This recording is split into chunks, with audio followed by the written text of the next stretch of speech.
Hello, everybody. I'm Dr. Jesse Jackson III. I am the CEO and founder of the Best Man Company and best-selling author of the Don't Kick 'em Out book and training series. Don't Kick 'em Out.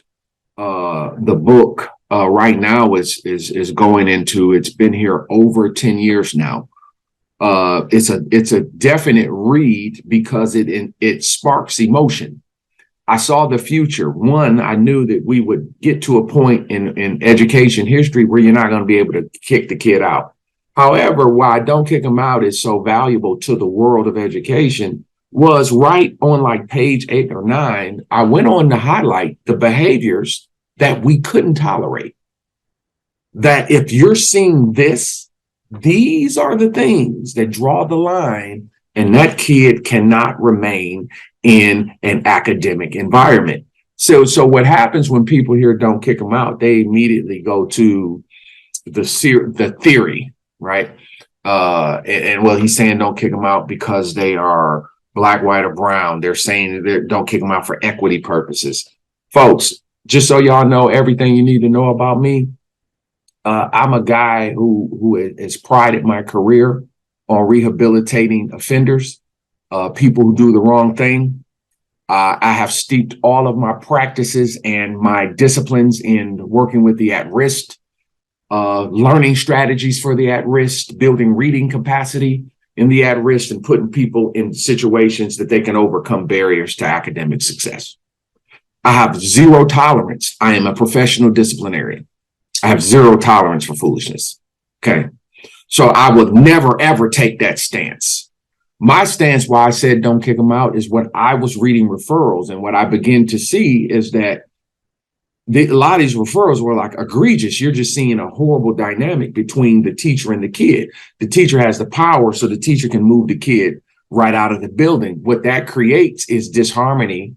If that doesn't happen, that's going to create disharmony between administration and the teacher, which means why this is so poisonous and dangerous. The way this is currently set up is structured that this will turn the teachers against administration, because you're not going to be able to keep kicking kids out. So, and a lot of the suspensions are not warranted, and the punishments are excessive. Here's the deal. In 2022, I do help a lot of districts with their discipline. And the thing is, with me, you got to be ready. I know what I'm doing. I know what I'm talking about. If you want to see your culture change, what it comes down to with behavior, it becomes down to culture. Culture, by definition, is what we believe. It's how we behave. You can't get away from that. So if you got a high behavior referral count, your culture is off.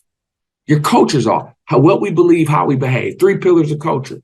1, how we treat the adults. 2, how we treat the kids. 3, how we let the kids treat us. That's your culture in a nutshell.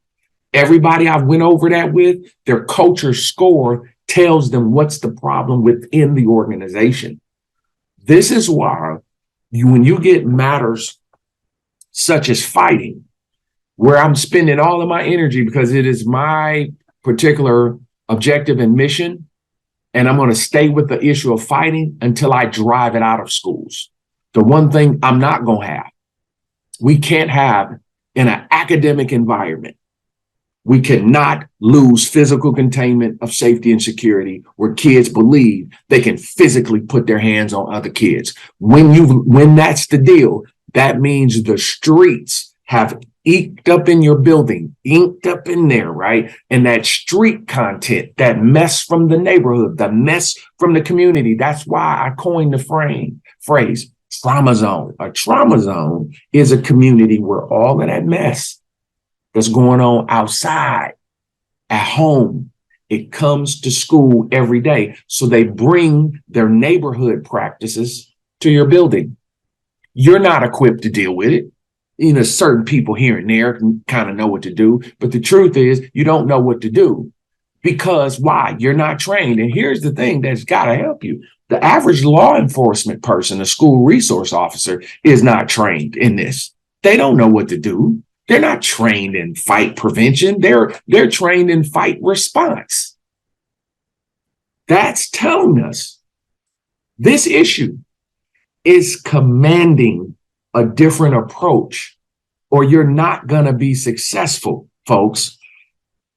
To keep doing the same thing decade after decade and think you're going to get something different is foolishness. I won't even call it insanity. That's too much of a compliment because Einstein said it. Too much of a compliment. It's just foolish. Safety security is a non-negotiable thing. And the thing I want to give us here in this brief time together is understanding when we look at the challenge list for the next 5 years, student violence, no matter how small, you would be amazed how many so first, our Fighting Institute is where I was prompted to start the Fighting Institute earlier this year, right around January. I saw what was coming. I knew it was going to be a rough spring. All of these videos are coming out of kids fighting on campus, right? So what I had to do was I needed to create a system where as many people can get to it as possible, which meant online, right? So once again, you had a couple of hundred schools immediately took online. They came in, they brought their admin, and what we found out was 80+% that came into the online course. They said, we need you to come to the school. We need you to talk to the teachers. We need you to talk to central office. We need more education on this process. Training is an ongoing process, and this is what we've got to understand. If you are having a problem with student violence on your campus where kids are fighting and there's a fight every period and they're finding places to fight and these things are going on, you have a culture issue that requires very strategic approaches. What I understand about fighting the negative behavior, it's designed. What makes it evil is it's designed to split the adults, to dishearten the adults, and the adults will quit. And they'll say, well, I'm just closing my door. I'm going to go over here. I ain't breaking them in a fight. I'm not doing that. They ain't going to do nothing anyway. That means you lost your building. That means you're not going to have the type of production and support you need to be successful. This is why this institute is a start for many campuses where you just get to bring in your admin. So this Fighting and Prevention Institute, I get asked this all the time, probably fielded 8 calls on this today. What type of training is it? I always recommend that you start online. So there is an online course right there that allows you to find a scheduled time. What my management has done, they gave me a time for the East Coast or Central schools and then for West Coast schools, because the West Coast schools are lagging behind, I think right now about 2 hours with daylight savings. So the West Coast schools, because like we like to do 1 in the morning, 1 in the afternoon. So the West Coast schools, it would be morning for them. And what I would ask you to do, use the online program. Come in on the select dates. Bring your admin. I've had principals come by themselves. I've had people bring their entire team. I've even had some districts just invite principals over to come for a training. You can do it the way you want. I would always prefer each individual school bring their admin team in and do it that way in the conference center or in the principal's office. And you guys watch, discuss, because it's highly interactive. I asked a lot of questions and I give you a lot of things you need to ponder, questions you got to answer that day. A lot of times people don't know. So that's what has made this thing so successful. And that's what it is. It's an online program. But as I said, 80% of the people said, hey, we need to continue to training in person. So what that allows me to do is it's kind of a way for the clients to really get to know me, know my style, know which way they have to go about things. And then when they want to commit to me or make serious investments in that type of stuff, it really makes sense then. And I like that because our training program is not going to work for everybody. You know why? Because they are not willing to commit or be consistent to the process. What comes down when you want to change your culture and you want to stop fighting and you want to accurately address negative behavior, it's going to require that you be committed and consistent all 189 days. If you're not going to do that, nothing I tell you is going to work, and you're going to say Jackson's program didn't work. It's the same with any well-researched and well-practiced activity.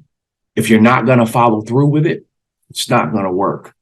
One of the things that I want us to be on the lookout here as we come down the home stretch of this school year is you have to get your team on the same page on the topic of fighting, behavior, what I call a lot of this foolishness, cell phones, dress codes.